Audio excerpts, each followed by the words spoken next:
Alors, avant de voir un exemple concret dans le dossier d'un enfant en ce qui concerne l'agenda, voici les différentes informations que nous allons devoir indiquer dans les dossiers enfants pour l'agenda. Alors, il y a la date de début et date de fin de l'entente. C'est important puisque ces informations-là sont communiquées au ministère de la Famille via l'envoi des données ICSGE. Il y a aussi le service. Est-ce que c'est un service pour un poupon? Est-ce que c'est un service pour un 18 mois et plus? Est-ce que c'est un service ECP, un enfant qui est exempté de la contribution parentale et autres types de services? On va en voir quelques-uns dans la formation aujourd'hui. Ensuite, est-ce qu'on a un payeur principal ou est-ce qu'il y a une répartition en pourcentage entre papa et maman, par exemple? Alors, on va voir le ou les payeurs, à quel endroit on doit indiquer ça. L'installation, pour les services de garde qui gèrent plus d'une installation, bien, ça sera important d'indiquer à laquelle installation, en fait, l'enfant sera associé. On aura aussi son groupe, sa fréquentation. Si l'enfant a le statut handicapé, bien, on doit l'indiquer via la subvention handicapée. Et catégorie de prix, utilisée surtout par les garderies privées non subventionnées, par exemple pour la fratrie ou les enfants de vos employés, on pourra indiquer une catégorie de prix différente. Alors voilà, c'est ce qu'on retrouve principalement dans l'agenda. Voyons voir maintenant quelques exemples concrets.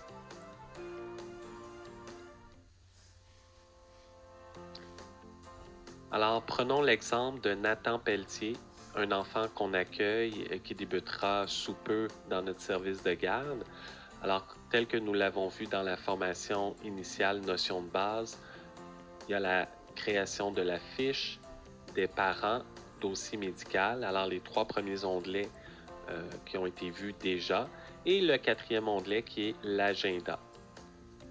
Alors, regardons l'exemple de Nathan, comment on va aller paramétrer le tout dans son agenda. La toute première chose à faire est d'ajouter une ligne dans la section du haut en effectuant un clic droit de souris et en sélectionnant « Ajouter ». Nous allons voir à ce moment-là que des colonnes apparaissent sous chacune des informations. Alors, on peut à ce moment-là compléter les données. Alors, habituellement, on pourra commencer par la date de début. Date de début, il y en a une en haut et dans la section du bas. La section du bas, vous remarquerez, c'est la section paramètres, tandis que les 2 premiers blocs font partie des présences par défaut. Alors, l'agrégat du haut va de pair avec l'agrégat du milieu et dans la section du bas, on retrouve d'autres paramètres toujours en lien avec l'agenda. Alors, pourquoi 2 dates de début? Tout en haut, ça peut être que des lundis. Alors, on va indiquer ici la semaine que l'enfant débute. Peu importe quelle journée dans la semaine, dans la partie du haut, on va mettre la date de début au niveau du lundi. Alors, s'il commence le mardi, on n'aura pas le choix ici. On va quand même mettre le lundi du début de la semaine. En cliquant sur les 3 petits points ici, la fenêtre de sélection va nous permettre, en se référant sur la première colonne date de début, donc présumons que Nathan va débuter, par exemple, disons le 15 février 2021, on va sélectionner la ligne sur laquelle la date du lundi 15 février. Donc, même s'il commençait le 16, le 17, le 18 février, c'est la journée qu'on prend ici, c'est un lundi, on n'a pas le choix. Tandis que dans la section du bas, c'est ici qu'on va indiquer la date réelle de début de l'enfant. Alors, si c'est, par exemple, le 16 février, on va indiquer le 16 février. De cette manière, le logiciel va savoir que le lundi 15 février ne doit pas être facturé. Aucune journée ne doit être considérée en ce qui concerne le lundi à ce moment-là. Alors, c'est la date de début. Dans la section du haut, date de fin, on peut laisser vide tant qu'on ne connaît pas de changement à venir. Ensuite, nous avons la périodicité. La plupart du temps, on va laisser chaque semaine. On aurait d'autres choix ici aux 2 semaines, 3 semaines, etc. Par exemple, ça pourrait être un enfant qui vient une semaine sur 2 chez vous. dans des cas de parents séparés, par exemple, où l'enfant vient une semaine chez vous, une semaine dans un autre service de garde. Il revient, donc on veut qu'il répète ça aux 2 semaines sans avoir à le faire manuellement. Donc, dans la périodicité, on pourrait le mettre aux 2 semaines. Dans d'autres mises en situation, on va voir d'autres possibilités, mais à 99% du temps, on va mettre ici, on va laisser d'ailleurs, parce qu'il est par défaut, chaque semaine. Ensuite, on a la colonne payeur. Alors, par défaut, le logiciel nous a mis le payeur principal qui avait été indiqué dans l'onglet Parents et responsables. Dans ce cas-ci, c'est François Pelletier. S'il y avait une répartition à faire, par exemple en pourcentage entre papa et maman, c'est ici que je peux l'indiquer en cliquant sur les 3 petits points et en allant indiquer payeur secondaire et on irait chercher la maman. Et ensuite, on a la possibilité d'indiquer les pourcentages ici. Donc, je pourrais mettre, par exemple, 50% maman, 50% papa. Automatiquement, lorsqu'on fait OK, on va voir l'inscription ici de la mention plutôt payeur multiple. Alors, quand on voit ça, payeur multiple, c'est qu'on a indiqué une répartition en pourcentage. Alors, nous allons remettre François comme l'unique payeur, disons que c'est le papa. Catégorie de prix ensuite, les garderies privées subventionnées seront principalement toujours avec la même catégorie de prix, étant donné que le tarif journalier ne change pas, que ce soit un poupon ou un 18 mois et plus. Tandis que les garderies privées non subventionnées pourront, eux, utiliser des catégories de prix qui seront créées dans les paramètres de service de garde. Comme on l'a vu dans la formation de base, on peut se créer des catégories de prix. Alors, je pourrais avoir une catégorie de prix pour enfants tout court ou pour le deuxième enfant, pour la fratrie, pour les enfants des employés. Alors, ici, j'aurais ces choix-là si j'avais créé ces catégories de prix dans mes paramètres. Ensuite de ça, on a le service. Par défaut, le logiciel habituellement va mettre journée PCR 18-59 mois pour les subventionnés ou 18 mois et plus pour les non subventionnés. Alors, dans le cas de Nathan Pelletier, si on regarde, il a 1 an. On voit toujours l'âge de l'enfant dans la section du haut. Définitivement, il va dans la pouponnière. Alors, on doit prendre un service qui est associé au poupon. Dans ce cas-ci, c'est le service journée PCR 0-17 mois. Et on sait que dans les services de garde subventionnés, un enfant peut demeurer dans la pouponnière maximum jusqu'à 30 mois moins 1 jour. Donc, tant et aussi longtemps qu'il va demeurer dans la pouponnière, on va prendre le service journée PCR 0-17 mois. Ce qui veut donc dire qu'un enfant peut être rendu à 23 mois tant qu'on le garde dans la pouponnière parce qu'on n'a pas de place pour le monter dans un groupe plus haut. On va le laisser associé à ce service-là. Okay? Donc, juste pour éviter que ça porte à confusion, pas parce qu'il atteint 18 mois qu'on le change avec le service ici. Du moment qu'il reste à la pouponnière, on le laisse comme ça. Tandis qu'en garderie privée non subventionnée, c'est plus souvent à 18 mois que le tarif change. Donc, dans ce cas-là, vous allez utiliser un service de 18 mois et plus à l'âge de 18 mois de l'enfant. Alors, pour Nathan, il est poupon, donc je vais sélectionner le service 0-17 mois. Il y a d'autres possibilités de services. On va y aller avec la base. Les 2 principaux services, c'est journée PCR 0-17 mois et 18-59 mois. Il peut y avoir d'autres types de services qui peuvent être utilisés. Comme un enfant ECP, on a le service journée ECP pour le papa ou la maman qui est sur l'aide sociale. Mais ça, on va faire ces mises en situation-là. D'autres exemples un peu plus loin. L'installation qui est la colonne composante. Alors, si dans votre base de données, vous gérez plus d'une installation, alors c'est ici qu'on va indiquer à laquelle des installations l'enfant va aller. Alors, si mon enfant, par exemple, va aller fréquenter mon installation Saint-Denis, mon installation 2, je dois la sélectionner, très important. Le projet, on peut laisser à aucun. Ça, on voit plus de détails sur les colonnes projet dans les formations finances avancées. Alors, pour le moment, on ne rentre pas dans les détails ici, on va laisser aucun. Le groupe, alors la colonne groupe, dans quel groupe l'enfant va aller. Alors, disons qu'il va aller dans mes SD Poupons, SD pour Saint-Denis Poupon. Alors, c'est mon groupe, il va aller à la pouponnière.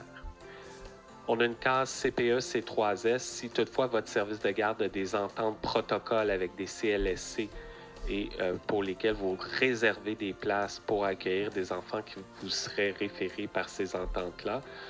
Donc, on va cocher la case au moment où l'enfant en question a été référé par un CLSC. Ensuite de ça, on a les journées de la semaine, du lundi au dimanche. Alors, c'est là qu'on va indiquer la fréquentation prévue de l'enfant. Alors, on a 3 choix ici. Le code P. Par défaut, le logiciel devrait mettre les 5 P du lundi au vendredi car c'est la fréquentation la plus populaire. Alors, s'il n'y a rien à faire, on ne touche à rien ici. Mais par contre, si vous avez, par exemple, un enfant à temps partiel qui va venir 4 jours semaine du lundi au jeudi, alors c'est ici que je vais venir mettre à blanc la journée qui n'est pas prévue venir.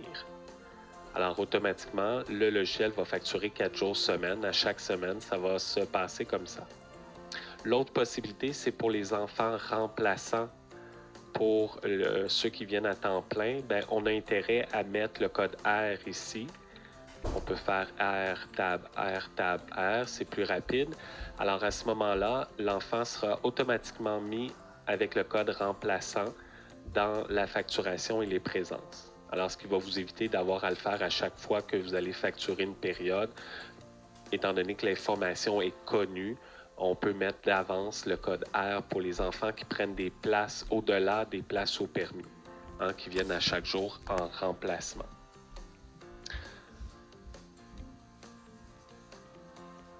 On peut avoir aussi l'exemple d'un enfant qui vient vraiment sur appel, sur une base occasionnelle. Donc, à ce moment-là, il n'y a rien qui nous empêche de mettre à blanc les 5 jours de la semaine. Voilà. Alors, à ce moment-là, l'information n'est pas connue. Donc, c'est sûr, on ne peut pas mettre de P d'avance ici. Alors, au moment où l'enfant viendra en remplacement, on pourra indiquer ces journées-là dans la facturation. Nous allons voir qu'un nouvel onglet a été ajouté qui s'appelle « Remplacement occasionnel ». Je vais vous en parler un petit peu plus tard.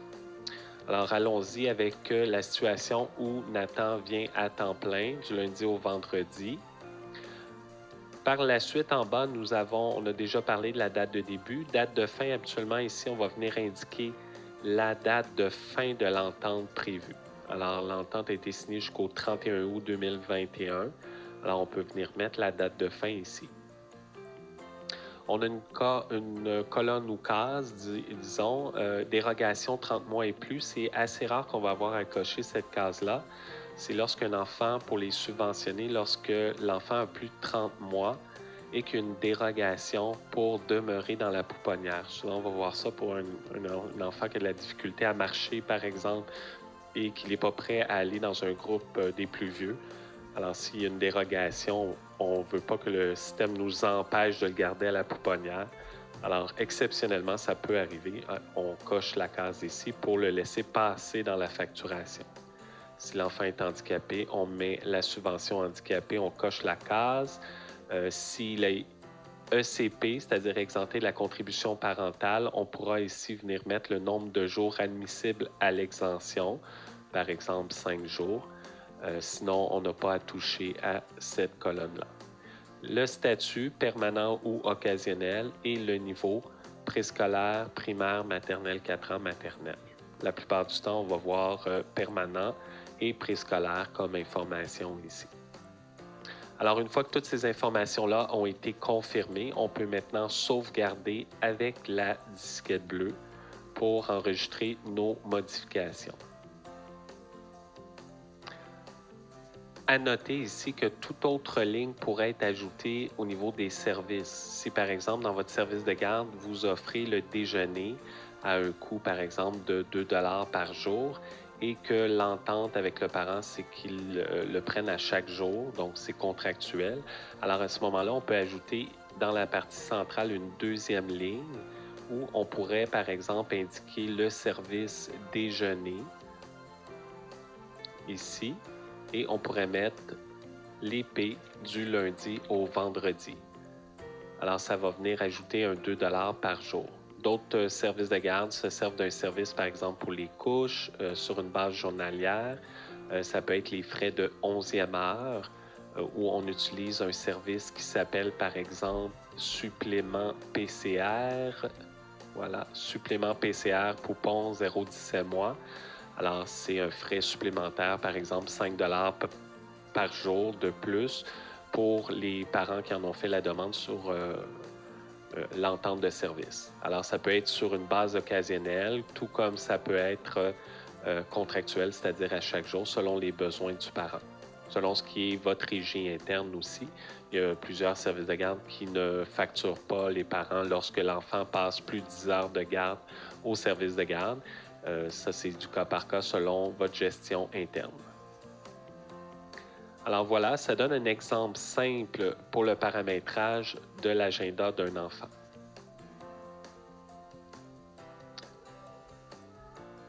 Dans l'onglet Agenda, on retrouve aussi d'autres sous-onglets que nous allons utiliser, mais moins régulièrement. Tarif fixe par défaut. D'ailleurs, au Québec, on n'utilise pas cet onglet-là. Certains clients à l'extérieur du Québec vont l'utiliser, mais ici, c'est vraiment sur la fréquentation journalière là, au niveau des services de garde. Vacances et escomptes, je peux le montrer. Vacances et escomptes, on va se servir surtout de la portion du haut au niveau des vacances lorsqu'on fait notre sondage au mois de mai, juin, là, auprès des parents pour savoir à quel moment ils vont prendre des vacances. Lorsqu'on reçoit l'information, on peut venir l'indiquer dans l'agenda de l'enfant ici en effectuant un clic droit ajouter.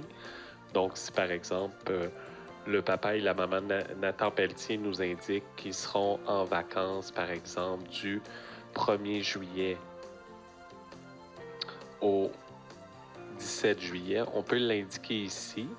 Il y a la case facturable si on désire que ça facture. La plupart du temps, surtout pour les subventionnés, la réponse est oui. Par contre, si on a une garderie privée non subventionnée, parfois qui vont offrir aux parents des semaines non facturables. Donc, si c'était le cas, on pourrait décocher la case afin que le logiciel le sache et qu'il ne facture pas pour les journées indiquées ici. On peut mettre une petite note ici là, sur la raison des vacances au besoin. L'impact d'avoir mis l'information ici, ce qui est intéressant, c'est que vous allez pouvoir sortir des rapports de présence prévus et voir rapidement que dans tel groupe, pour telle période, plusieurs enfants, par exemple, je pourrais constater que j'ai 6 enfants en vacances en même temps dans le groupe des abeilles, ce qui me permettra de gérer mon personnel en conséquence. Alors, disons que c'est un des avantages pour lesquels on peut mettre l'information ici. Ce n'est évidemment pas obligatoire, il y en a qui ne s'en servent pas, mais ça nous permet d'obtenir cette information-là. Et ce que ça va faire aussi, c'est que ça va automatiquement indiquer le code V dans les présences pour les journées indiquées ici. Alors, ça peut arriver parfois que les parents finalement changent d'idée au niveau des journées de vacances qui vont amener leur enfant. Ça reste toujours modifiable, soit en venant le changer ici ou en le faisant directement dans la modification des présences, comme on va le voir un petit peu plus loin dans la formation. Alors voilà, et dans la partie du bas, on a escompte. S'il y avait un type de service de garde qui pourrait s'en servir, ce serait les garderies privées non subventionnées. On a parlé tantôt de catégories de prix. La plupart des services de garde non subventionnés vont se servir des catégories de prix plutôt que d'escomptes. Alors ici, c'est possible d'ajouter des escomptes pour la famille, escomptes autres, toujours en effectuant un clic droit ajouter et en ayant défini dans les paramètres au préalable. Mais ce n'est pas la méthode la plus populaire. Habituellement, on va y aller avec une catégorie de prix pour avoir un prix différent. Autre onglet, celui-là qui nous permet d'indiquer des remplacements occasionnels. On a parlé tantôt d'un enfant qui viendrait sur une base occasionnelle sur appel, par exemple. Alors, les journées qui sont connues où l'enfant est venu ou les journées où il viendra, on peut venir les indiquer avec le code R ici dans l'onglet remplacement occasionnel. En l'indiquant ici, automatiquement, quand vous allez faire la facturation, les journées que vous allez avoir indiquées seront facturées aux parents de cet enfant-là. Alors, c'est un onglet qui ne fait pas longtemps qui a été ajouté à la demande de certains clients. Il a été mis pour éviter d'avoir à noter dans un carnet ou dans un fichier Excel les journées que l'enfant remplaçant occasionnel vient, ben, on peut l'indiquer directement ici. Et le dernier onglet, c'est l'onglet Prévisualisation. Il est suggéré, lorsque vous avez terminé de compléter présence par défaut et paramètres, on vous suggère fortement de venir jeter un petit coup d'œil dans l'onglet Prévisualisation pour s'assurer qu'il n'y ait pas de message d'erreur. Hein. Si par exemple on met un enfant qui a plus l'âge des poupons dans la pouponnière, ben, on va avoir une erreur en rose ici. Aussi, on peut venir vérifier la facturation, ce que ça va donner au moment où on va facturer. Donc ici, par exemple, pour la semaine du 15 février, on avait indiqué que l'enfant débutait le 16, donc on voit très bien que la facture sera de 4 jours fois le tarif journalier pour un total ici de 34 $. Alors, si je voulais aller vérifier une autre semaine, par exemple la semaine d'après, le 22 février, on doit en haut à gauche cliquer sur la date dans le calendrier et aller peser sur Actualiser. Et on va voir, par exemple, à partir de ce moment-là, on constate une quantité ici en jours, donc 5 jours. Alors, selon l'entente de service, à partir de cette semaine-là, ben, ça sera du 5 jours chaque semaine. Il y a d'autres onglets de subvention, rétribution. Ça, c'est pour les bureaux coordonnateurs, donc je n'en parlerai pas ici. Il y a une formation à part pour les BC, pour les bureaux coordonnateurs. Alors voilà, et on voit les présences ici aussi qui sont prévues de l'enfant.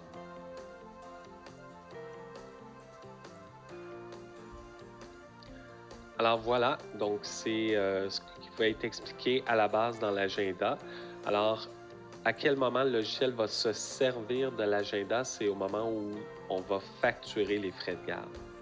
Alors, le logiciel, lui, ce qu'il va faire, c'est qu'il va prendre et ramasser tous les agendas de tous les enfants et facturer en conséquence.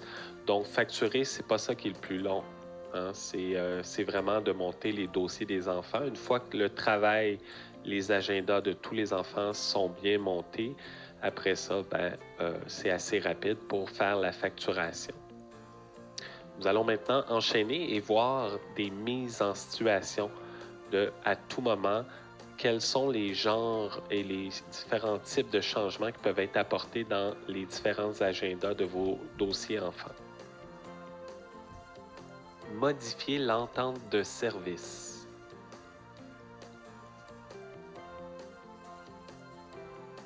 Dans votre guide de formation, on explique ce premier exemple où il y a une modification de l'entente de service au niveau de la fréquentation. Par exemple, on a un enfant qui vient 5 jours semaine. On se rend compte que l'enfant est absent, par exemple, tous les jeudis et vendredis depuis quelques semaines. Alors, on s'assoit avec le parent et on décide de modifier avec les parents l'entente de service. Passer de 5 jours semaine à 3 jours semaine et laisser les vendredis et jeudis de disponibles pour un autre enfant, par exemple.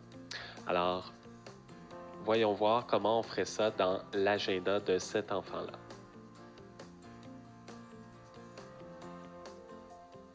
Alors, faisons cet exemple avec le dossier de Gabriel Théberge où on veut modifier l'entente de 5 jours semaine à 3 jours semaine. Alors, le premier réflexe est de venir mettre fin à la période tout en haut. Alors, si par exemple le changement aura lieu lundi le 15 février 2021, nous allons venir ici mettre la date de fin. Hein, lorsqu'on veut mettre une date de fin, on va se référer à la deuxième colonne ici, le jour qui précède le changement. Donc, on dit qu'à partir du 15 février, l'entente est modifiée pour passer de 5 jours à 3 jours. Alors, je sélectionne ici le dimanche le 14 février. Ensuite, une fois que ça c'est fait, là, on pourra ajouter une deuxième ligne dans la partie du haut pour indiquer qu'à partir du 15 février,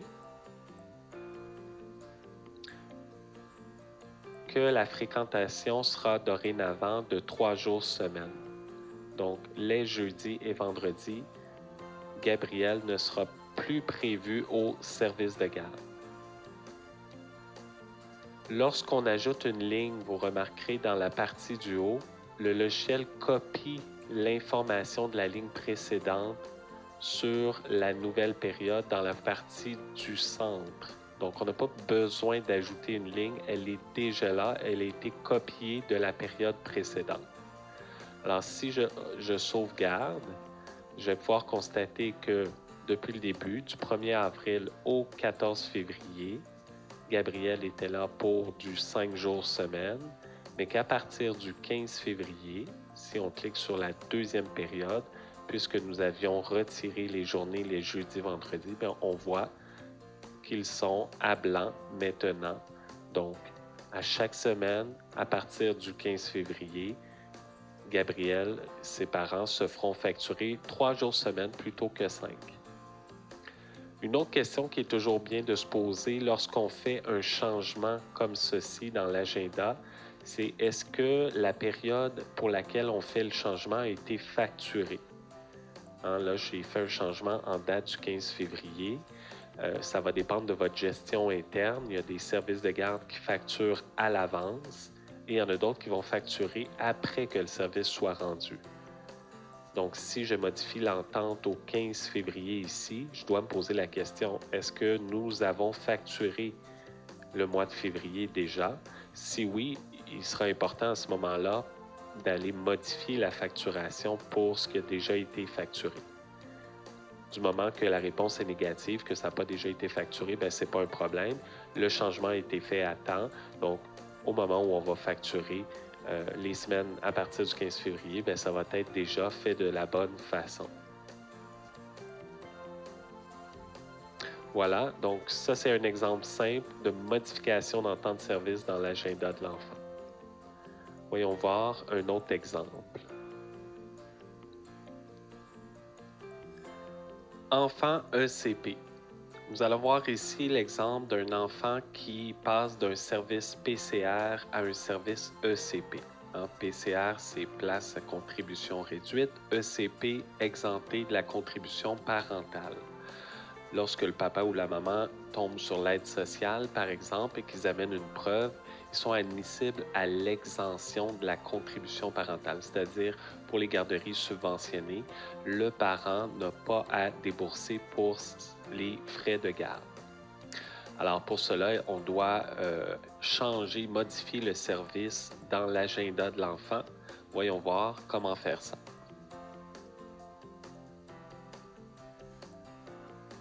Faisons cet exemple avec le dossier ici de Eliane Gagnon.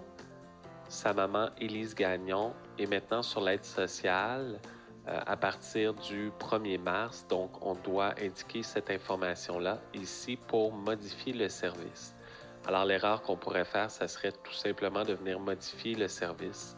Mais on veut garder une trace et l'historique des dates et concorder ça avec la facturation aussi.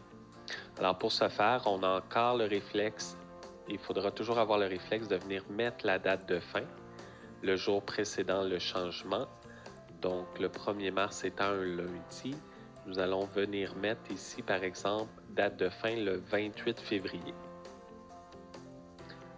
Par la suite, nous allons ajouter une nouvelle ligne dans la partie du haut pour indiquer à partir de quelle date il y a un changement.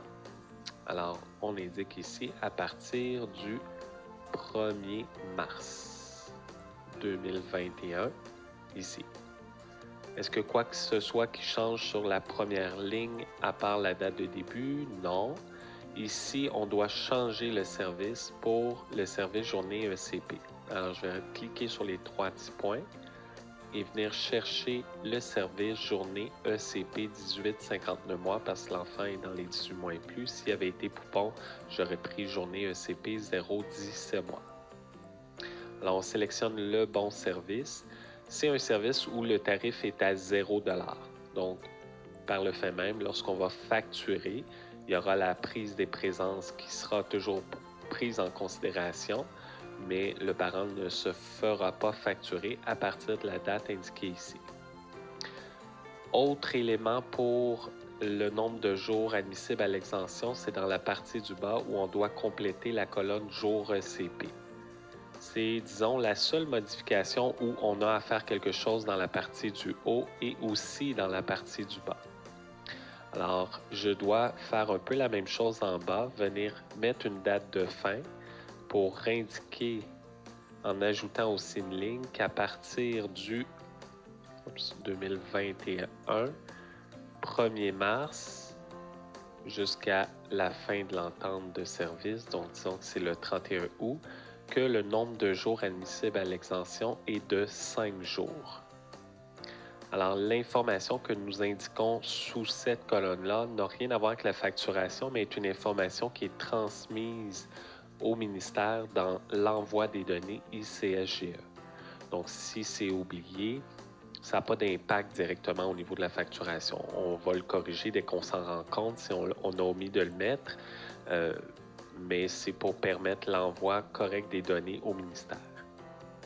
Alors, c'est tout ce qu'il y a à faire ici pour modifier un enfant du service PCR à ECP. On pourrait aller prévisualiser dans le dernier onglet prévisualisation qu'à partir du 1er mars, si on clique dans le calendrier sur le 1er mars et qu'on actualise, on va constater qu'on a nos 5 journées avec un tarif maintenant de 0. Donc, le parent ne se fera pas facturer à ce moment-là. Alors voilà, c'était l'exemple ECP. Vous retrouverez d'ailleurs des exemples comme ceux-ci sur le portail dans toujours la section de documentation où vous avez différents guides procéduraux, dont certains pour des modifications au niveau des agendas. Dans le guide principal, vous avez l'exemple modification d'entente au niveau de la fréquentation. Dans la formation vidéo, on fait plusieurs mises en situation pour vous permettre de voir les différentes façons de faire les modifications. Alors, on va voir un autre exemple maintenant.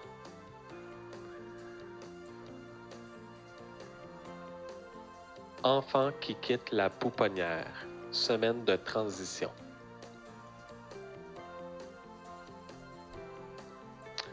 Alors, lorsqu'un enfant quitte la pouponnière parce qu'une place est libérée, par exemple, dans un groupe de 18 mois et plus, on pourra faire le changement dans l'agenda, un peu comme on l'a vu pour l'enfant ECP. Lorsque ça tombe un lundi, ça va bien. Sauf que lorsque ça tombe un autre jour dans la semaine, par exemple un mardi ou un mercredi, à ce moment-là, on va devoir mettre une semaine qu'on appelle la semaine de transition. Alors, le truc pour procéder, ici, ce qu'on doit faire, c'est de venir mettre en fait la date de fin qui précède la semaine de transition. Donc, disons que Mégane Caron, on doit la sortir de la pouponnière, disons, le 24 février. Alors, la semaine qui précède le 24 février, on est d'accord, c'est la semaine du 15 allant jusqu'au 21 février. Alors, on va mettre d'abord, encore une fois, le réflexe de mettre une date de fin, hein, le dimanche qui précède la semaine de transition. Ensuite de ça, on va s'ajouter une ligne, deuxième période en haut pour la semaine de transition. Alors, pour la semaine du 22 février, allant jusqu'à la fin de cette même semaine-là, jusqu'au 28 février. Alors, uniquement et seulement pour cette semaine-là, on aura besoin du service journée PCR 0-17 mois, mais on aura besoin aussi du service journée PCR 18-59 mois. Donc, on va faire un clic droit ajouter pour cette période-là et ajouter un deuxième service qui est le service pour les 18-59 mois. Le principe est exactement le même pour une garderie privée non subventionnée avec les services poupons et 18 mois et plus. Alors, dans ce cas-ci, on a dit que Mégane sort de la pouponnière le 24 février. Donc, le 22-23, les lundis, mardis, il sera dans la pouponnière. Donc, pour les 3 autres jours de la semaine, on va mettre à blanc les mercredis, jeudis et vendredis. Et plutôt, on va les indiquer sur le service 18-59 mois. Comme ceci. Donc, à ce moment-là, on peut voir que pour cette semaine-là, on a les deux services. Par la suite, on doit ajouter une troisième et dernière ligne dans la partie du haut en y indiquant qu'à partir du 29 février, c'est-à-dire Oui, c'est ça. À partir pas le 29, mais le 1er mars, il n'y a pas de 29 février. Donc, à partir du 1er mars 2021, Mégane sera uniquement dans les groupes de 18 mois et plus. Donc, à ce moment-là, on n'a plus besoin du service Poupon. On peut faire un clic droit supprimer pour conserver uniquement les 18-59 mois en y indiquant les P pour les 5 jours de la semaine. Alors, en l'effectuant de cette manière, donc évidemment ici, on peut ne pas oublier de mettre le groupe dans lequel elle va se retrouver. Donc ici, je mettrais par exemple, elle s'en va dans les abeilles plutôt que dans le groupe des poupons. Alors, on va voir en sauvegardant l'historique. Donc, depuis le début, du 31 août au 21 février, elle était uniquement dans le service poupon. Du 22 février au 28, donc pour une seule semaine, on aura les deux services. 2 jours poupon, 3 jours 18-59 mois. Et à partir du 1er mars, elle sera uniquement dans les 18 à 59 mois. Dans mon exemple, si je reprends la semaine de transition, on aurait pu aussi, pour les 3 jours où elle n'est plus dans la pouponnière, y indiquer le groupe dans lequel elle se retrouvera, soit les abeilles dans l'exemple. Alors voilà, donc à chaque fois qu'il y a un changement qui ne tombe pas un lundi, c'est-à-dire un mardi jusqu'au vendredi, on peut faire la semaine de transition. On va le voir plus souvent pour la sortie de la pouponnière, mais le même principe pourrait arriver pour un papa ou une maman qui tombe sur l'aide sociale qu'on doit mettre avec un service ECP. Si ça tombe à une date, un mercredi, on pourra faire la semaine de transition pour utiliser quelques jours avec la journée PCR et quelques jours, par exemple, avec la journée ECP. Dans ce cas-ci, on n'a rien à faire en ce qui concerne la sortie de la pouponnière dans la partie du bas, donc uniquement dans les 2 premiers blocs du haut.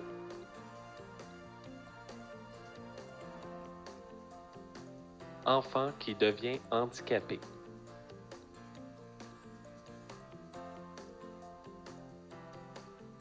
Prenons l'exemple de Samuel Thibodeau. Disons que nous avons reçu une lettre avec l'indication qu'il tombe avec un statut d'enfant handicapé à partir du 12 février. Alors, qu'est-ce qu'on doit faire? On doit uniquement faire une modification dans la partie du bas et c'est une option qui est disponible uniquement pour les garderies subventionnées. Donc, la case subvention handicapée est seulement disponible dans la version pour les garderies subventionnées. Alors, qu'est-ce qu'on doit faire? On doit venir mettre la date de fin qui précède le changement.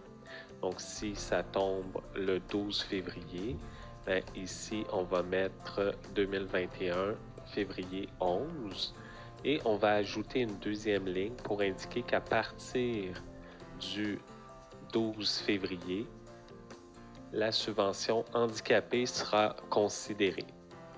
Alors, ça ne changera pas le tarif aux parents, sauf que le fait d'avoir coché la case subvention handicapée, ça va venir alimenter le tableau d'occupation pour les enfants handicapés que vous devez remettre dans votre rapport financier annuel.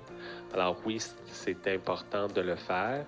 Alors ici, je pourrais mettre du 12 février jusqu'à, par exemple, la fin de l'entente de service. Disons que ce serait le 31 août. Alors, dans le cas d'un changement de statut handicapé, on a uniquement à faire une modification dans la section du bas et on n'a rien à faire dans la section du haut, dans ce cas-ci.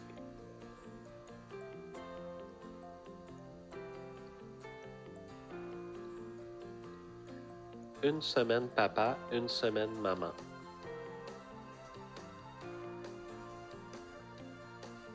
Lors de l'introduction de l'agenda, nous avons parlé de la colonne payeur, où il était possible de répartir en pourcentage la facture entre papa et maman en indiquant ici payeur secondaire et en mettant par exemple le deuxième parent et en indiquant les pourcentages, comme ceci. En faisant ceci, ce que ça fait, c'est que ça va répartir la facture hebdomadaire, 50%, la moitié va aller à papa et la moitié va aller à maman. Si vous avez une demande particulière où on veut vraiment que ça soit chaque parent soit responsable de sa semaine, dans les cas toujours où les parents sont séparés, on peut faire une semaine papa, une semaine maman. À ce moment-là, on ne se servira pas des pourcentages, on va se servir des périodes. Alors, disons que la première semaine qui appartient à maman étant celle du 31 août, on va prendre cette ligne pour maman, mais dans périodicité, nous allons indiquer aux 2 semaines. De cette façon, maman sera facturée la semaine du 31 août, pas la semaine d'après, la deuxième prochaine semaine, et etc. aux 2 semaines. Et pour le papa, on va faire exactement la même chose en y ajoutant une deuxième ligne, en mettant un décalage d'1 semaine ici, d'où papa, lui, sera responsable, par exemple, de la semaine du 7 septembre. Toujours aux 2 semaines aussi de son côté. Dans payeur, ici, on va aller indiquer le papa. Comme ceci, sans mettre de date de fin, ni à maman, ni à papa. Donc, le système va répéter cette périodicité-là aux 2 semaines pour chacun d'entre eux. Et chaque parent va se voir faire facturer sa semaine de frais de garde.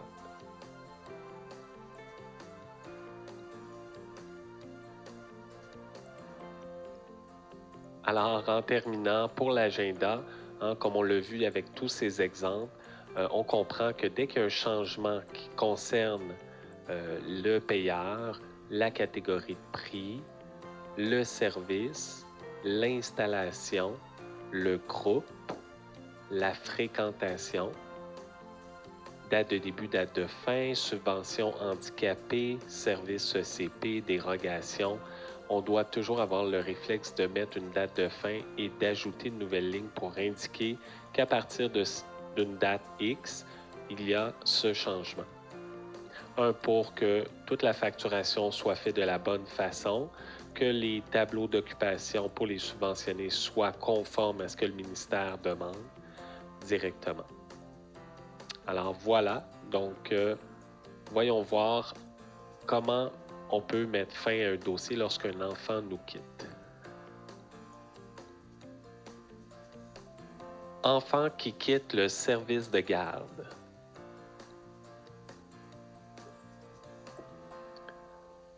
Alors, comme on l'a vu dans la formation notion de base, le petit icône avec une flèche verte nous permet d'archiver un dossier. Il y a une sécurité qui a été mise dans le logiciel que si on tente d'archiver un dossier, par exemple, si j'essaie d'archiver le dossier de Annie Lemieux en cliquant sur son nom et en faisant le petit icône ici « Archiver », un message m'indique que je dois inscrire une date de fin dans les présences par défaut et dans les paramètres de l'enfant pour pouvoir l'archiver. Alors, on ne peut pas donc archiver un enfant si aucune date de fin n'a été mise dans son agenda. Alors, c'est ce qu'on doit faire. Donc, disons que Annie Lemieux nous quitte le 17 février. Alors, on va venir dans l'agenda. Dans la partie du haut, on peut mettre la date de fin étant le dimanche qui se termine de la même semaine. Donc, la semaine du 17 février, c'est celle-ci, se terminant dimanche le 21 février. Et tel qu'on l'a indiqué lorsqu'on a vu l'agenda, la date de fin en bas, c'est toujours la date de fin réelle. Donc, dans ce cas-ci, je pourrais indiquer le 17 février. Alors, c'est vraiment la date de fin ici va prédominer sur la date de fin en haut. Donc, la maman ou le papa de Annie ne se fera pas facturer au-delà du 17 février, la date qui a été indiquée tout en bas. Une fois que c'est fait, on sauvegarde et on peut revenir dans la liste. Et à ce moment-là, le système va nous permettre d'archiver. Alors là, on peut archiver avec le petit icône. Êtes-vous sûr de vouloir archiver? Oui. Et d'un même coup, le logiciel nous propose d'archiver la maman et les autres responsables s'il y en avait d'autres. Alors, très important de cocher le ou les dossiers ici si on veut les archiver en même temps. Quelques clients omettent d'archiver en cochant la case ici, donc c'est sûr qu'à un moment donné, on se retrouve avec beaucoup trop de dossiers par an. Alors, c'est juste d'y penser de cocher le dossier.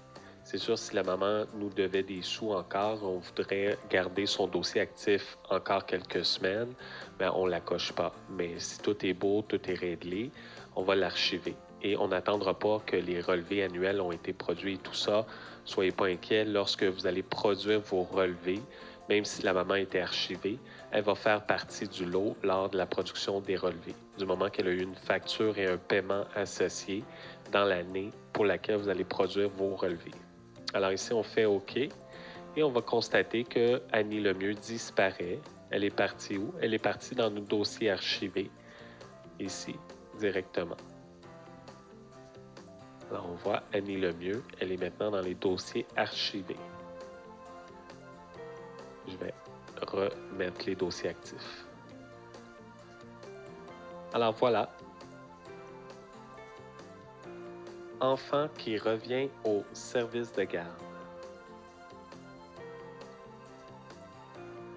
Lorsqu'un enfant revient à notre service de garde, qu'il avait quitté pour plusieurs semaines, voire plusieurs mois, évidemment, on ne va pas créer un nouveau dossier pour cet enfant-là, sachant qu'il est déjà venu dans notre service de garde. Prenons l'exemple de Annie Lemieux, que nous avons archivé tout à l'heure en février. Disons qu'elle revient 2 mois plus tard, en avril, par exemple. Alors, qu'est-ce qu'on doit faire? On doit réactiver son dossier. À ce moment-là, on va aller dans les dossiers archivés, dans le petit icône avec un X rouge, comme on a vu dans la formation de base. Et on va cliquer sur son nom. Ensuite, sur toujours le petit icône avec une flèche verte. Dans ce cas-ci, la propriété est d'activer le dossier. Donc, on clique ici. Êtes-vous sûr de vouloir activer Annie Lemieux? On va répondre oui. Et en même temps, on nous propose de réactiver sa maman, donc on a intérêt à dire oui aussi en même temps. Alors, une fois que le dossier est réactivé, on doit aller réactiver un peu les dates dans son agenda.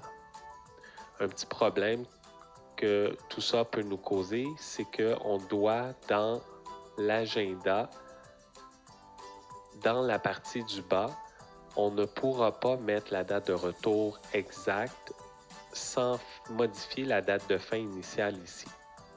Okay, ce qui peut être fait à ce moment-là, c'est d'ajouter une ligne pour la période qu'elle n'est pas venue. Parce que le logiciel ne nous permet pas dans la partie du bas. Par exemple, ici, je ne pourrais pas indiquer directement le 19, par exemple, avril. Si elle revenait, par exemple, le 19 avril, donc c'est ce que souvent les clients vont faire. Et là, quand on tente de sauvegarder, ça nous donne le message suivant. La date de début d'un paramètre doit toujours être le jour suivant la fin du paramètre précédent. Alors, ce qu'on peut faire en bas, c'est simplement d'indiquer que du 18 février 2021 jusqu'au... On va les mettre le 18 avril 2021. Donc ça, c'est la période qu'elle était absente. Et on va ajouter une troisième ligne pour dire qu'à partir du 2021, 19 avril, elle est de retour jusqu'à la fin de l'entente qui a été entendue avec le parent. Alors ça, c'est pour la partie du bas. Tandis que dans la partie du haut, il n'y a aucun problème. Il peut y avoir une période où il n'y a pas de présence. Alors dans ce cas-ci, en haut, j'ajouterai une ligne où j'indiquerai directement le 19 avril. Comme ceci. Alors, le logiciel va comprendre qu'entre le 21 février et le 19 avril, il n'y avait pas d'entente de service. Alors, l'information du haut va prédominer sur l'information du bas. Même si en bas, on a une ligne qui indique une période, c'était pour nous permettre d'avoir la nouvelle entente suivant son retour, mais il ne va pas facturer puisqu'en haut, on n'a pas de présence par défaut pour cette période-là. Alors voilà, ça donne un autre exemple concernant l'agenda lorsqu'un enfant revient. Alors ça va terminer la grosse notion de l'agenda. Avec tous ces exemples, vous devriez avoir tous les outils en main pour vous assurer que vos dossiers sont bien montés à tout moment lorsqu'il y a des changements aussi. Alors nous allons passer à la prochaine notion.